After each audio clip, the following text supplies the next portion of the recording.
여러분 안녕하십니까. 2024년 제22주차 5월 27일에서 6월 2일 사이의 주간 정세 동향에 대해서 요약 브리핑하겠습니다. 먼저 정치 분야입니다. 대통령입니다. 최상병 특검 거부 등 거부권 행사 신기록을 세우고 있습니다. 국민의힘 당정 협의와 조정 없이 대통령 거부권에 의존하는 정치를 보여주고 있습니다.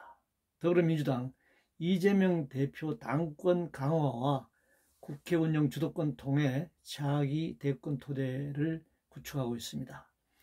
국회 내 여야 정치는 실종된 상태입니다. 야당의 입법권 대 대통령의 거부권 장외 투쟁이 계속되고 있습니다. 김건희, 최상병 사건 수사 등 권력으로부터 독립되지 못한 검찰 수사권의 한계가 명확하게 드러나고 있습니다. 보병제 병행과 함께 장병의 안전 기준을 강화해야 할 것입니다. 경제 분야입니다.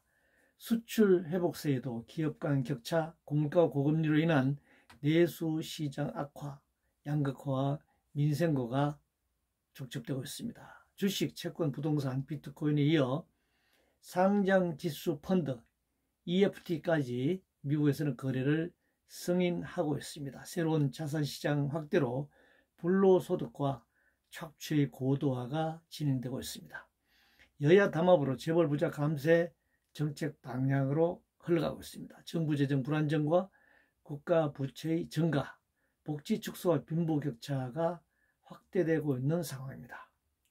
반도체 산업의 핵심은 기술과 경영 혁신, 재벌 총수 중심의 경영 구조와 메모리 반도체 중심의 대량 생산 방식을 유지하고 있습니다. 거기에 공적 자금을 투입하는 것은 재벌 특혜라고 할 수 있습니다. AI는 기술을 넘어 인간을 지배하는 권력이 될 수 있다는 점, 발전 속도를 조절하고 규제와 통제를 강화해야 할 것입니다. 재벌의 재산 분할 이혼 소송은 국민의 재산을 가지고 벌이는 사기극이라고 할 수 있습니다. 식품사들이 원가 줄어도 가격을 그대로 유지하고 있는 것은 기업의 사회적이고 도덕적인 책임을 묻기 전에 규제를 담당하는 정부의 책임 방기이자 직무이기 때문에 벌어진 현상입니다.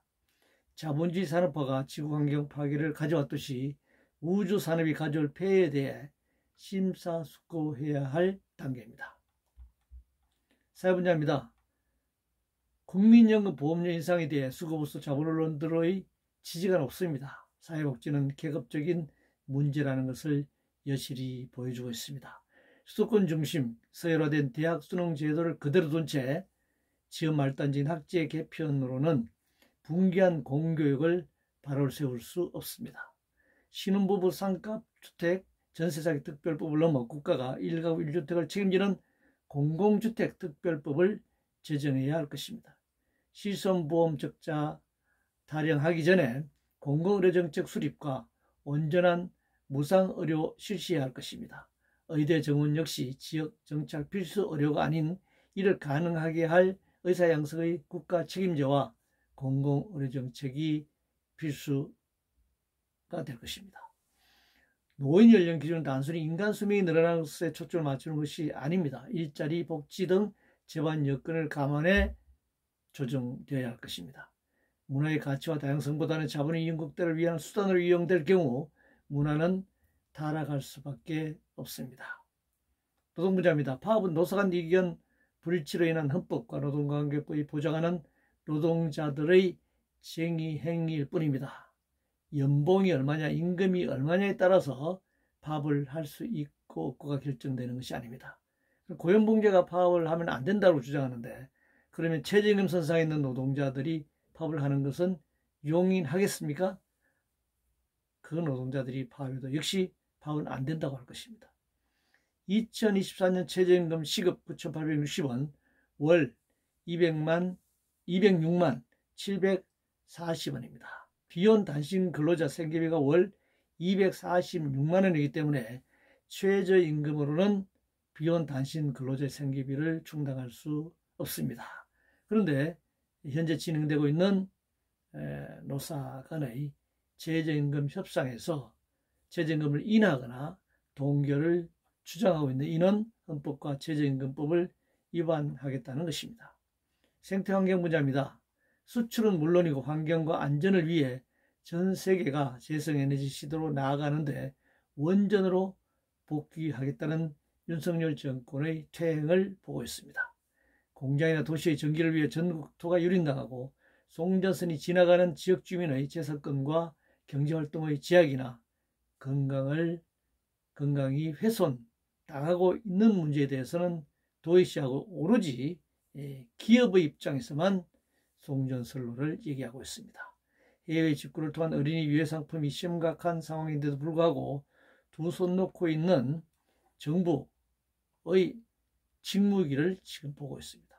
국제 분야입니다. 남북은 상호주의 입각에 대화를 통해 문제를 해결해야 합니다. 서로 풍선을 날려서 해결될 문제가 아닙니다. 일본은 지속적으로 역사를 왜곡하고 있는데 침묵하면서 면죄부만 주고 있는 윤석열 정권입니다. 신냉전 체제와 한미동맹에서 한 발짝도 나가지 못하는 상황에서는 한중 관계 정상화가 어려울 것입니다. 한중 관계의 악화가 지속되는 한 한국의 경제와 안보의 위기도 더 높아질 것입니다. 한국과 중동 국가의 외교 관계를 경제 문제에만 국한해서는 안 됩니다. 중동의 평화, 나아가 세계 평화의 의제를 가지고 외교의 행위와 외교 관계가 진행돼야 할 것입니다. 이상으로 2024년 제22주차 주간 정세 동향 브리핑이었습니다. 고맙습니다.